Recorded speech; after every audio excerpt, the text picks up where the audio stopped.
Welcome back, everybody, to another episode of the HR Revolution or Evolution, whatever way you want to look at it. This show is all about the revolution of HR for the evolution of business. And we do that through thought leadership conversations with industry leading professionals such as Pam today. And we could not be more excited to have these discussions and conversations so the greater HR and anybody interested in the HR community finds their passion or potentially hears something of interest on where they can have their impact within HR. And we as HR professionals, and Bobby and Pam specifically, it's all about how are we adding value to the business. And that's what this show is all about, is providing value to the HR community. So today I wanted to introduce my host, Bobby Spaziani. Kevin, thank you so much. And it's great to be back in 2022 here. For those that have listened to the podcast, we started the year off with, some fun HR resolutions from the team here.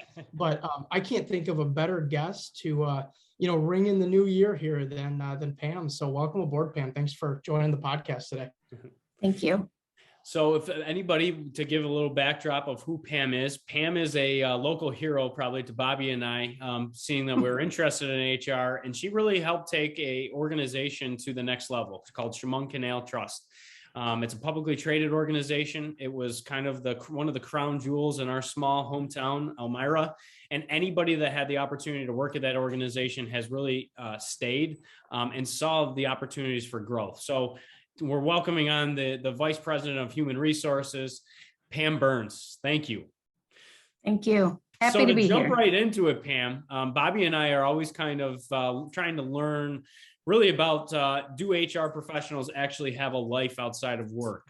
Sometimes it's hard to see that you guys do have a life. We know how much buried paperwork and things like that, and people don't see you as humans. They're always coming to you with their problems. But what's your favorite type of food? And if there was you had to pick one place in that small town of Elmira, what would it be? And don't be afraid to not say Libs. I feel like I have to say Libs. I love Libs. I'm going to say two. I'm going to say Libs and Pudgy's because I also love pizza.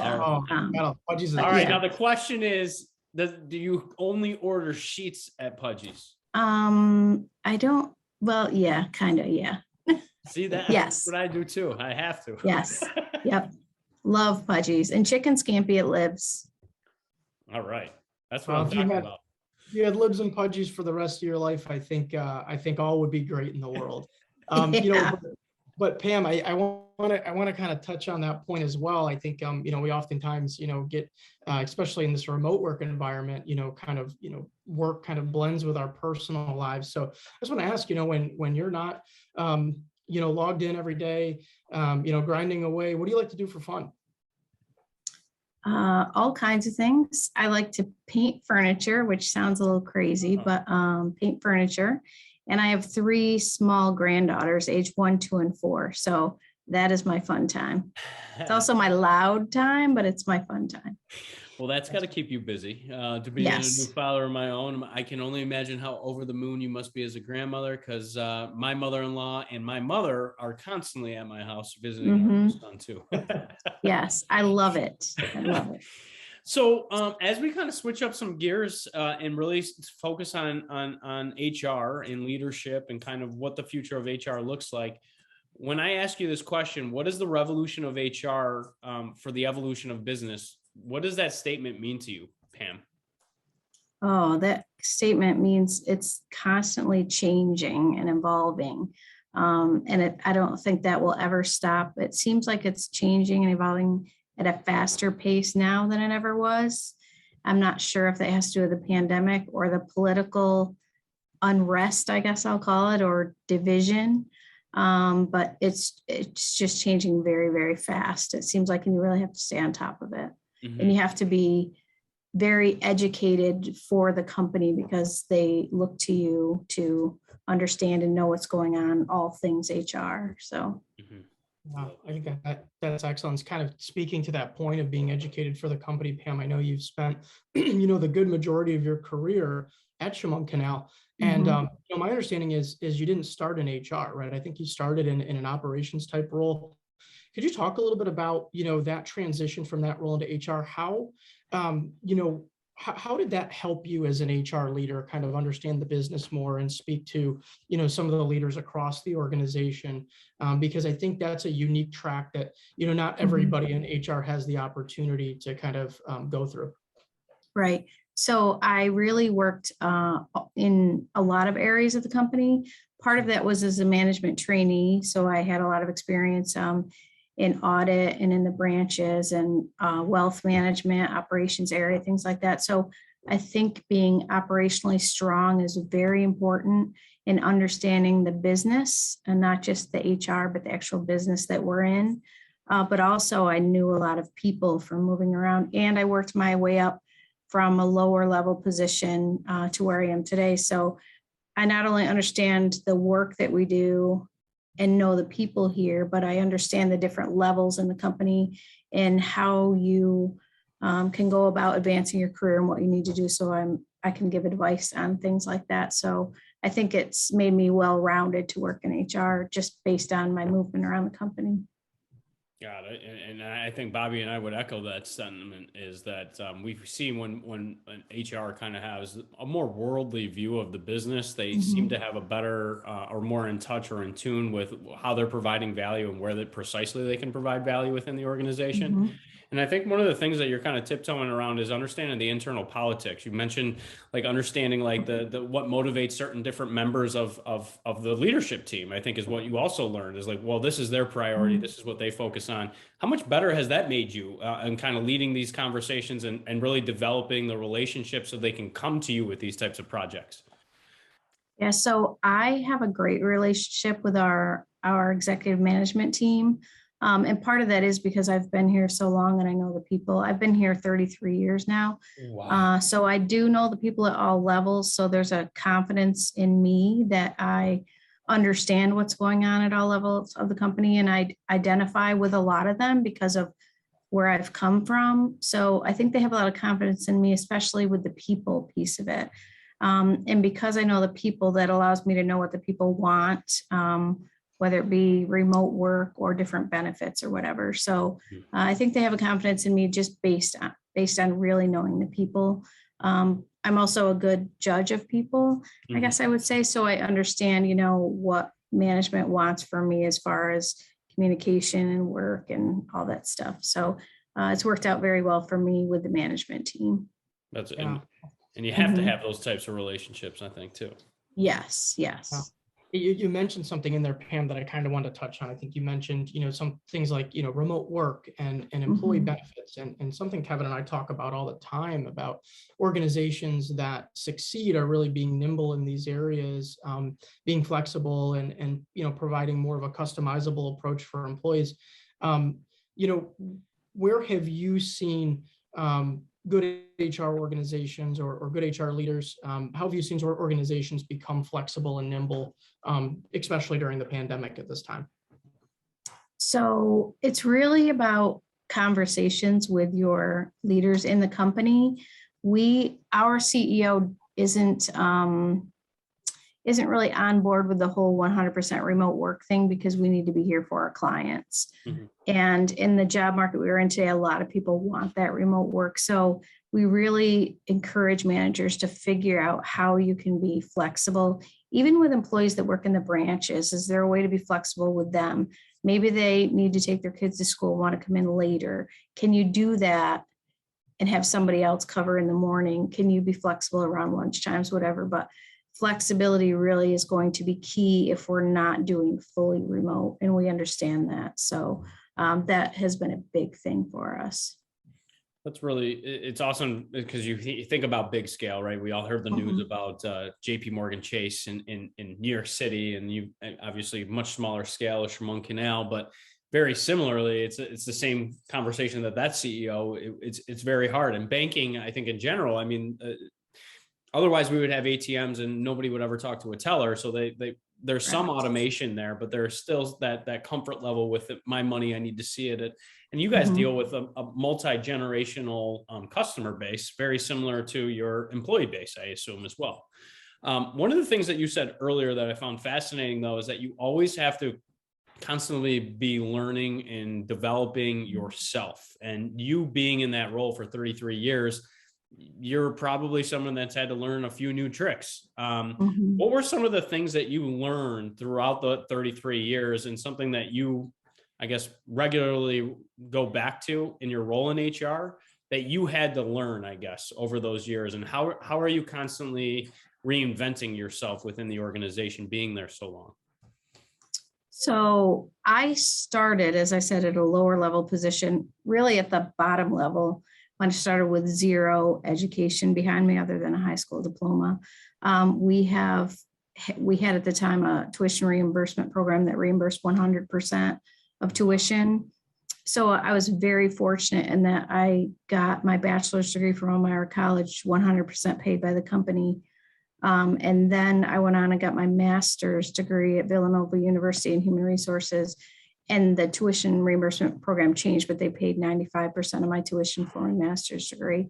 And I also went and got certified through SHRM, and the bank pays 100% of that certification. So they've definitely supported me in all of that. But I also understand that I need to keep on top of things. So I read constantly.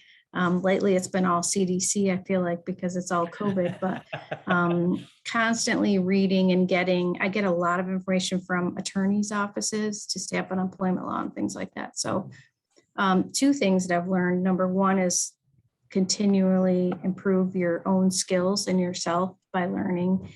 And number two is don't be afraid to ask for what you want.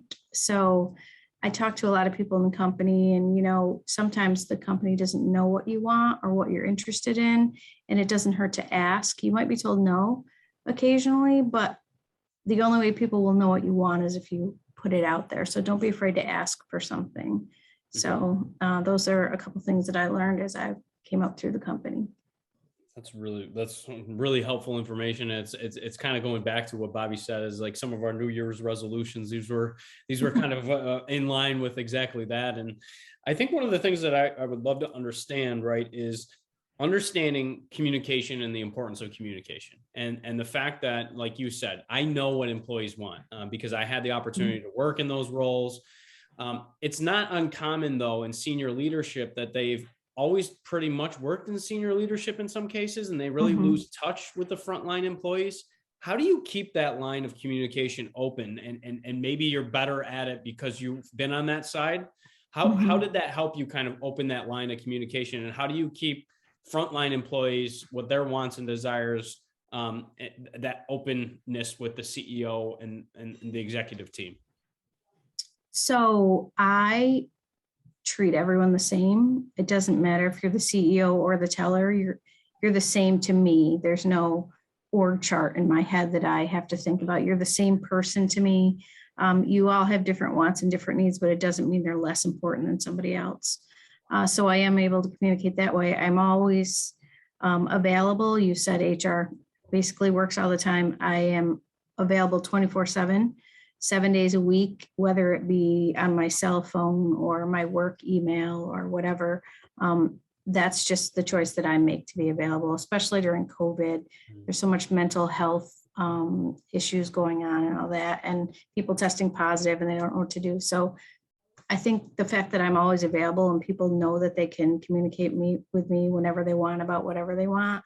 And I'm also like to be a voice for them when it comes to the management level. So they might be having a conversation and not really be in tune with the employees. And I'm the person that will speak on their behalf and say, okay, think about it from this perspective. This is what they're thinking. So it's just worked out really well for me, working my way up and keeping the communication open. And I always start communications in the elevators and when I'm out in the halls. How are your kids doing? Things like that. So I like people. That probably helps. So Great. And I think, you learn so much from those, short 30-minute elevator, the elevator conversations, right, about employee needs and wants. And I'm sure that kind of helps to shape benefit packages and things of that nature. I want to kind of dive into that because I think, one of the things that I've been reading a lot about, especially more recently, is, this idea of financial education in the workplace. And that kind of becoming, an available benefit for employees. So I just wanted to get your thoughts, whether I want to speak about Chemung Canal specifically or just holistically, how important do you think financial education is for employees? Because I think at one point in time, we really looked at talking about finances and money at work as kind of taboo. You kind of leave that at home and you deal with that on your personal time. But we're seeing more and more, offerings out there, and employees wanting that financial education and those resources available to them. What are you seeing in the marketplace today? Yeah, I think financial education is huge, whether it be with our employees or out in the communities we serve. So we've been having a lot of those conversations as well. But it's huge. It's funny because I think people have an assumption that if you work at the bank, you understand how to balance your checkbook and not overdraw your account. That is not the case. So I think it's extremely important to educate people financially, whether it be their checkbook or their health insurance benefits, anything like that. So just to piggyback off of the health insurance piece, we have a program that our employees can get into and compare different plans. They can look at different hospitals to see what the cost of different things are at different hospitals. So we try to educate them as much as possible. But we also, if someone's struggling, we will sit down and work with them and try to, guide them and give them as much education as they can around finances. And obviously that spills over into the wealth management piece. So 401k, education is very important to us as well. We have our wealth management people and our CFS group, which is our brokerage firm. Those people actually get in front of all new hires on the day they start and talk to them. So they know right out of the gate, they're here for them. They'll meet with them, do whatever. So yeah, financial education is huge for everyone, regardless of where you are in life and what you're doing.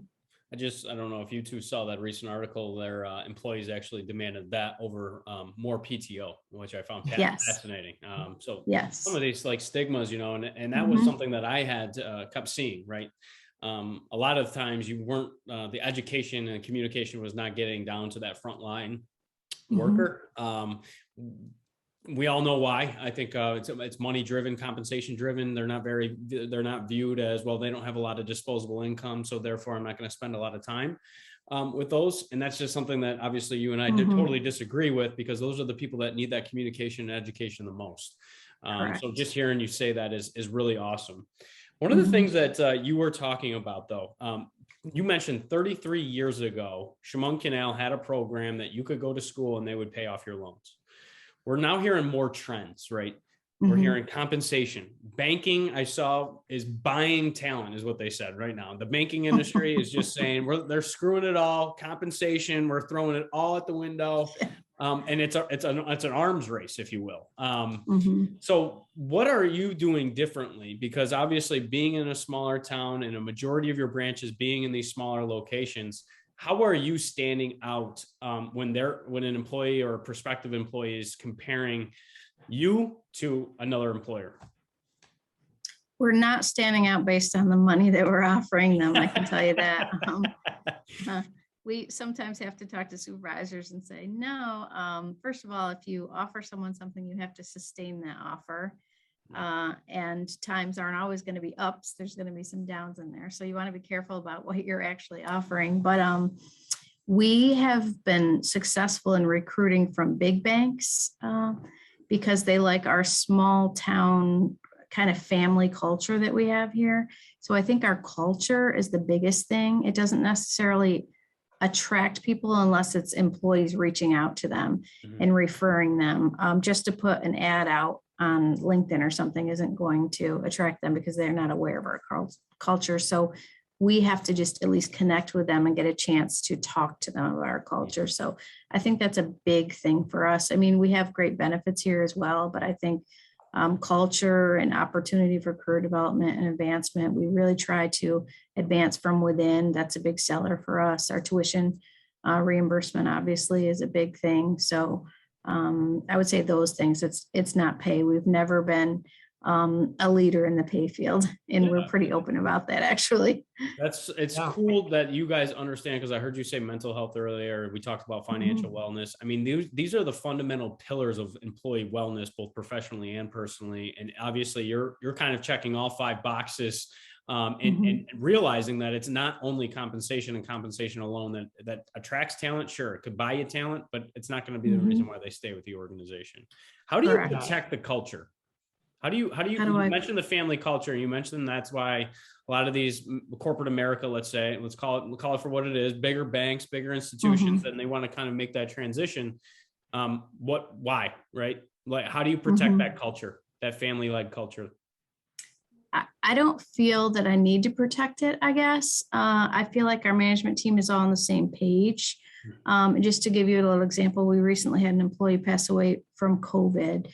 And it was just devastating. Obviously, the employee was at work a few weeks ago. So we went and met with the whole staff and just sent him home and said, just take time off, go, don't worry about us. And they just were very appreciative that we were able to do that. I mean, the whole department, we just said, go, we'll figure it out. But that's the kind of company we are. And I don't have to protect that because that comes from the top down. That's just who we are. And we brought in a counselor to talk to people and did all that. But I mean, that's who we are. Our CEO was contacting employees. How are you feeling? Are you doing okay? And he called me every day for that whole week to say, hey, how are the people doing? And I called them at home to make sure they were doing okay. So that's just who we are. I don't have to protect that. That is who we are. And that's a successful culture when you're living it. That's amazing. That's powerful to hear. Yeah. Yeah. And I think it's, and Pam, I think too, I mean, you can see it, Kevin and I know just from being in Elmira for some time, you can see it on the consumer side too. I mean, you walk in the door, everybody knows your name, they know your family, they know, kind of what's going on in your life, and you automatically feel welcomed as soon as you walk in the door. So, for that employer culture to bleed over to the consumer side is rare, but it's incredible what your team's been able to do over there. Yes. Thank you. And is that something that you've been looking at? Because that's what we're seeing a lot of, I guess, trends, right? HR, we're talking about HR today. Trends is that they are trying to focus on the key critical life events of these employees. But just like Bobby pointed out, is the employee experience equals customer experience. How do you, is that something of focus for Chemung Canal? And is that intentional for what you guys do? Yeah, it's very intentional. We have a program, we call it our Platinum Promise. We have standards that we go by, and every new employee goes through that training the first month that they're hired. We do it one Monday out of each month and make sure that they go through that and really set our expectations for how we serve our clients. And we revamp the program a few times because we want people to stay engaged and build excitement around it, so it stays at the forefront of their minds. So we're in the process actually of getting a committee together to do it again. We just did it a couple of years ago, but you really need to keep it exciting for people or they just get complacent. So, but that's very important to us here, is to keep serving the clients the way they want to be served. So yeah, that's a huge focus here for us. Just hearing that HR is even involved in those conversations, you know that you have a different style of leadership over there. Right. And you mentioned your managers, right? So typically Bobby and I, when we're having some conversations with HR practitioners and professionals, that's a pretty tumultuous relationship in some cases. Typically HR is viewed more as an adversary by some managers. They're telling them who they should look at, why they, like, where they need to make improvements in their own leadership. And I've noticed that some HR practitioners are really struggling to have those difficult, challenging conversations with managers, even if that particular manager is a problem within their business. How are you handling those types of critical conversations with these managers? And how have you developed, I guess, that trust? I think you leaned on it a little bit with the accountability being there, available 24/7. but how did you build that level of trust to really have these open and honest conversations with these managers that may have not been on board with that family-like culture before? Well, I think number one, I'm brutally honest. I don't know if that's a plus or a minus, but I'm very honest, and I tell people I'm always going to do the right thing.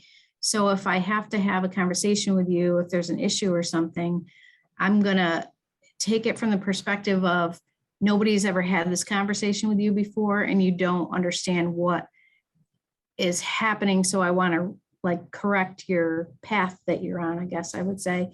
And I think you can say anything to anyone. It's just how you say it. So if I'm coming into a meeting with a supervisor, for example, I'm not going to be confrontational or accusatory. I'm going to say, let's work on this together and see what we can do to make this better or to improve on this situation. So I think when you kind of take, I guess, a teamwork approach, we're going to figure this out, because ultimately I want everyone to be successful, so as long as they understand that, and that's what we're working towards, then we shouldn't have an issue. Yeah, I think that's great. Love that. Yeah, I do too. And I love the idea of, kind of sitting down with somebody and, starting from scratch. You've probably never had this conversation before. So let's get into this, right? Because so many times that's exactly the case. I didn't know that I was exuding this behavior. I didn't know that I was doing this. I didn't know that I was doing that. So just that awareness, let's talk about it first. And then, if you define that path, or that goal to success, and know that we're not pointing fingers or trying to get anybody in trouble, makes the conversation much easier. So cool to hear. Definitely. So, one of the things that we talked about, and I know Kevin mentioned it at the beginning of the show here, is that we have folks kind of coming into HR for the first time. And, you've had the, the privilege of kind of growing up in the HR world, and seeing it sort of evolve over the years and over time. What advice would you give to, somebody who's just breaking into HR today? Maybe they're finishing up their schooling, and they're, coming into a company at an entry-level role. Where's that white space that they can really kind of come in and make an impact right away? I think my number one goal is to have fun. So they should have fun.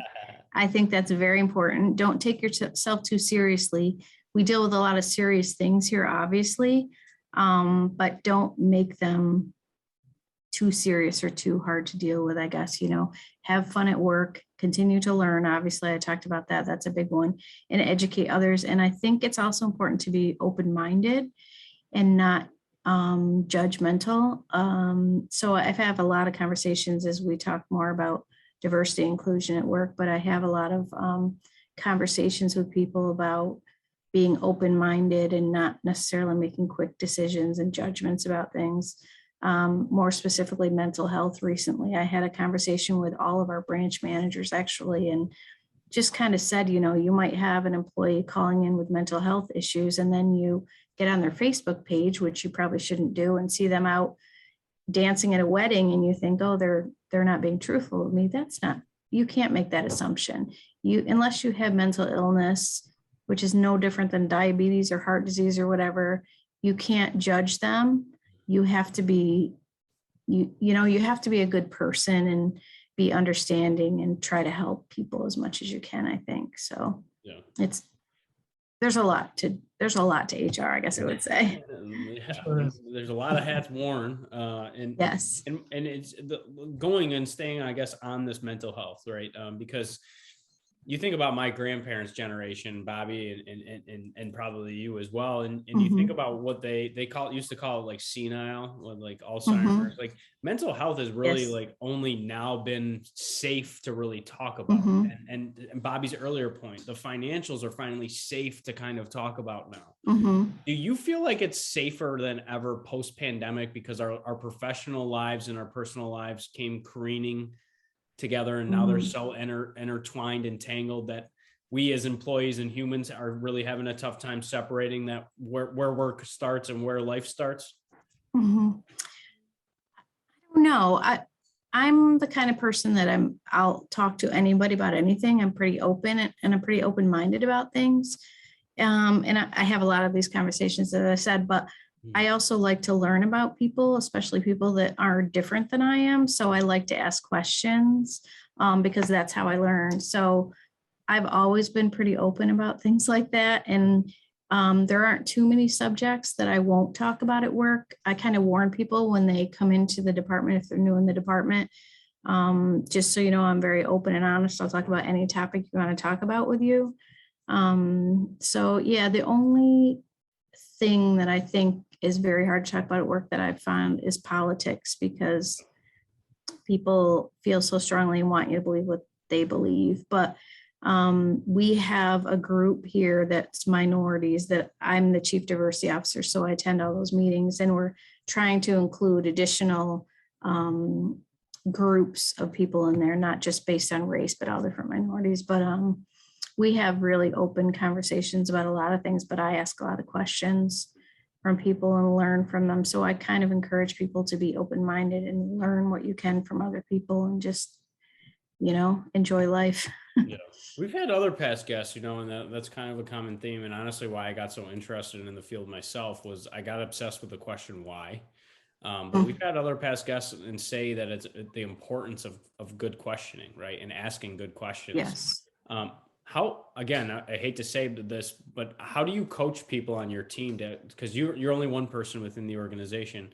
How are you coaching them, and what questions are you having them ask, or how are you helping them come up with these types of questions to ask? So you're really getting that information on a constant basis. I'm going to need you to repeat the question because of my speaker. Cut out. So I caught the beginning and I caught the end, but I didn't catch the question. So the question specifically is, how do you keep, like, you're obviously asking good questions and becoming obsessed with the word why was really why I got interested in the space. And it seems like you're the same, almost, I'm talking to myself in the mirror right now, where you're ask good questions because that's how you learn. That's the same way I learn, is asking questions. I go in with no assumptions and ask. And how do you teach your team those skills so then you're getting all the information and that worldly view within the organization? I think you have to teach them to convey why they're asking those questions. You can't just ask a question. And we had this come up at our group meeting. We have a person who people assume is Mexican, so they ask her about tacos all the time. Oh my God. And it's like, well, if they just ask you if you eat tacos all the time, that can be offensive. But if they're asking you because they've seen you eat tacos in the lunchroom and they want to know how you make them because yours smell so good, that's an entirely different question. So the person kind of has to have a feeling of where you're coming from, and that where you're coming from isn't a bad place, it's a good place. So I think it's important for people to really know where you're coming from. And lots of times I'll say, I don't know. We have an employee who's from Pakistan. I don't know anything about Pakistan. And we've had some great conversations where he's talked to me about the food they eat, how they celebrate certain things. And it's just been awesome. He'll send me pictures of his family, and he's very excited because I ask him about, you know, where he's from. So I think you have to just let people know where you're coming from, and then you can pretty much ask any question you want. So I love that. And that's why we ask funny questions at the beginning of this podcast, you know, it's to get people's Yes. guards down. People come in nervous. They're all excited. It's very emotional. And I just love, like, the other trend that you're reading about right now is the personalization of HR, right? Down to the individual. This is something that you've been doing all along your entire career throughout the 33 years that you've been there. And it's hard to explain to, I think, the audience, but you are so in tune. Like when you say, I know people, that's how you know people. It's fascinating to really hear. Bobby, I don't know about you, but this is really, really cool to see, like, full circle. It is. Just how everything comes together to really tell the story. Yeah, you know, you kind of took the words out of my mouth, Kevin, because I was going back to our resolution podcast at the beginning of the year. And I remember one of the resolutions that I read was, you know, to just take a more humanistic approach. And I think you're seeing that, Pam, in the work that you're doing. And I guess, you know, you've alluded to it, but I guess how do you kind of coach managers to take that same approach? Because I've been in positions where, you know, I think especially as Kevin had kind of mentioned, where work and life kind of blends and we have these mental health conversations and these more difficult things going on in our lives. sometimes people managers don't want to touch these things with a 10-foot Mhm. pole. How do you, kind of bleed over that humanistic approach with them to say, it's okay to have these conversations, Mhm. let's get to know the employees and what's going on in their lives on a more personal basis so that we can, kind of help them, because we know Mhm. we spend the majority of our time in the workplace. So, it's extremely important that they have those outlets to go to. Right. So one conversation I've had with managers is we like to say we have an open door policy and anyone can stop in any time. And I've told them physically opening your door does not mean you're welcoming. So you need to understand that right up front, just physically opening your door, that's not it. You have to have your door physically open, but also encourage people to come in and talk to you about whatever they need to talk to you about. But the other thing is HR is available to have those tough conversations with you or for you if that needs to happen. Because some people just aren't comfortable, but you have to walk in the morning and say hello. That's the first simplest thing that you should do in the morning. Walk in and say hello to the people that you work with. But as a supervisor, if they're out because their dog passed or they had to put their dog to sleep, ask them how they're doing. Ask them about their dog when they're ready to talk about their dog. Be human about it. It shouldn't be all work all the time while you're here. You have to be personal, and you know what I mean, and show an interest in them personally. And they're going to work better for you if you do that. And you're all going to be more successful if you do that. So I think that's very important. I love that. And I think that's how you unlock engagement, right? And a more Mhm. engaged employee, and you guys are limiting their stressors and distractions as much as Mhm. possible. And that's when you're, as an employer, protecting their professional and personal well-being, is limiting those stressors that they have in their life and those distractions that they're bringing with them, because everybody's bringing Mhm. distractions with them to work. How do we limit those Yes. as much as possible? And Correct. being human is just it's so cool to hear you say that. Pam, Mhm. you talked about almost the word we've been flirting with is availability and time, right? We kind of built the trust, we have the accountability, but the time component, and that's an area where Bobby and I see quite frequently with HR practitioners and professionals, is that 80% of their time is focused on administrative. How do you limit those administrative distractions so you can focus more on the strategic and this personalized HR approach? So I have a really good team that works with me here. And they're very good. So they can function without me. Sometimes they don't think they can, but they really can. So if I'm out somewhere, I'll always tell them, reach me by cell phone if I'm driving, because I'm not going to answer or I'm not going to text or whatever. But I always make myself available, but they don't need me. So that's a big thing, is to build a good team that can do everything you can do without you here. That's just the biggest thing. And then if there's a time when you aren't available, you just aren't available. Like the CEO called me last night and I was babysitting my granddaughter and I didn't respond. But everyone has to have their time outside of work and to themselves. So I think that you need to figure out how to make that time and manage that time. So, and I'm a night person. I don't mind working till midnight at night, but I also feel like if I do, I can go in at 10 in the morning too. I mean, I don't usually do that, but I do have that option if I want it, because I'm very flexible also with my staff, which they appreciate. So I think you just have to manage your time and do what works for you and what works for the company. It's got to be a good balance. You sound like a workaholic like me, right? And I think sometimes managers are workaholics themselves in some cases because of that pressure. And this younger generation, certainly some are and some aren't, right? Some tell you that I'm available during this time to this time. How are you coaching these managers with the younger generation? If they have the same mentality as you, and you might have some younger folks on your team there, how do you get yourself comfortable with that? Because I know it's a challenge. I think that you have to know what makes people tick and you have to adjust. So I am going to have people that work for me only until 4:30 every day and then they're done. That's fine. As long as they get their work done and they do a good job, They don't have to have my time commitment. I just had a conversation with someone about that. My kids are out of the house, so I don't have to worry about that. I told you I don't cook, so I don't have to make dinner. So I am available, but I don't have to be. I just choose to be. Especially if someone emails me at 10 o'clock at night or sends me a text, I tested positive, I don't know what to do. If I can answer that text in 2 seconds and give them peace of mind, then why wouldn't I do that, you know?